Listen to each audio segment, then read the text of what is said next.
अस्सलाम वालेकुम व्यूवर्स। और बात हम कर रहे हैं आटा और चीनी स्कैंडल के वाले से। आपने देखा कि कल इसकी रिपोर्ट आने के बाद एक भौचाल मचा और इमरान खान के वो साथी जिनको बहुत करीबी साथी तस्वुर किया जाता था, जैसे जहांगीर तरीन साहब थे, खुसरू बख्तियार थे, उन सब के भी नाम आए। और उसके बाद ये लोग, खुसरू बख्तियार साहब के तो भाई का नाम था। बहरहाल अब जो असल सूरत हाल है, मैं आपको बताऊं कि असल गेम पड़ेगी 25 अप्रैल को, जब इसकी फ्रेंसिक रिपोर्ट आएगी। तो फ्रेंसिक रिपोर्ट आने के बाद आप देखिएगा बड़े बड़े नाम, बड़े बड़े चेहरे बेनकाब होंगे।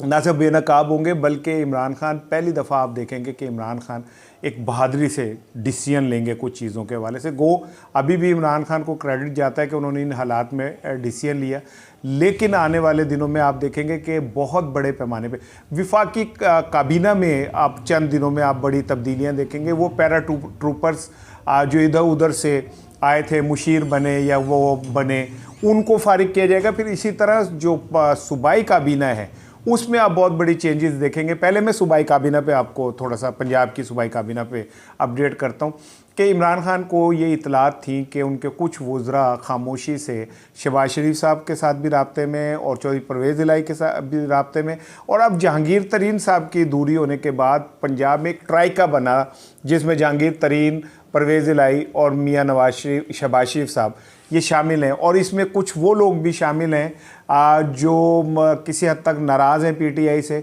और कुछ वो लोग शामिल हैं जो चौधरी परवेज़ इलाही साहब के असर में हैं।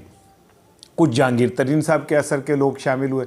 इसके बाद यहाँ पे एक मजबूत, अब आने वाले दिनों में आप देखेंगे कि पंजाब की सियासत गर्म होगी। शहबाज शरीफ की वापसी के बाद शहबाज शरीफ ने बहुत मेहनत की पंजाब के हवाले से, लेकिन इमरान खान ने उसका डंग इस तरह निकाला है कि सूबाई काबीना के वो वज़रा जो खुफिया तौर पर राब्ते में थे उन सबको फारिग कर दिया जाएगा। चंद दिनों में उनके नाम, उनके चेहरे आपके सामने आ जाएंगे।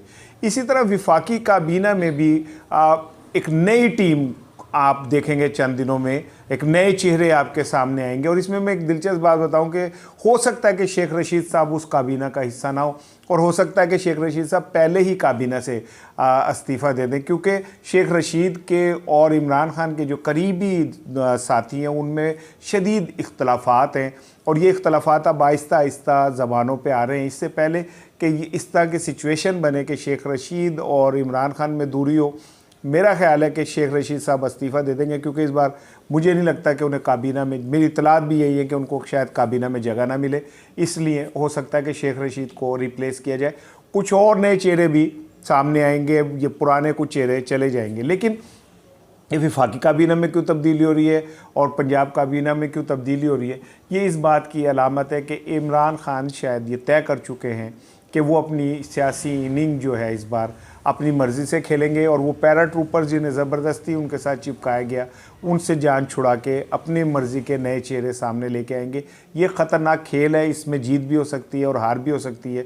लेकिन इमरान खान शायद ये तय कर चुके हैं वो कैलकुलेटेड रिस्क लेंगे या कैलकुलेटेड रिस्क लेंगे, ये नहीं पता, लेकिन ये तय कि वो अब रिस्क लेंगे। और ये भी तय है कि आने वाले दिनों में आप बहुत बड़े पैमाने पे तब्दीलियां देखेंगे पंजाब काबीना में भी और विफाकी काबीना में भी। और इमरान खान शायद कोशिश करें कि वो सारी लाइबिलिटीज़ जो उनके खाते ज़बरदस्ती पड़ी हुई हैं उनसे जान छुड़ा के कुछ इस तरह की टीम लेके आएँ जो बराह रास्त जो आवाम को कोई बेनिफिट दे सकें या फ़ायदा दे सकें। ये कोरोना की जो जंग है ये तो जारी रहेगी, और इस कोरोना की जंग में शायद कुछ सियासी जंग थोड़ी सी पीछे चली गई है, लेकिन जो अपोजिशन के कुछ अरकान है, शहबाज शरीफ और इस तरह के लोग, वो इस कोरोना की जंग में भी अपनी जंग बका की लड़ते रहे हैं, और वो उन क्वार्टर्स के अंदर जाके माफ़ियाँ मांगते रहे जहाँ से उनको उम्मीद है कि अगर उन्हें माफ़ी मिली तो उनकी शायद सियासत में सर्वाइवल हो जाए। अब देखना ये कि इस जंग में कौन जीतता है और कौन हारता है, लेकिन इमरान खान अपनी फ़ाइनल जंग, सियासी जंग लड़ने के लिए तैयार हो चुके हैं। अस्सलाम वालेकुम।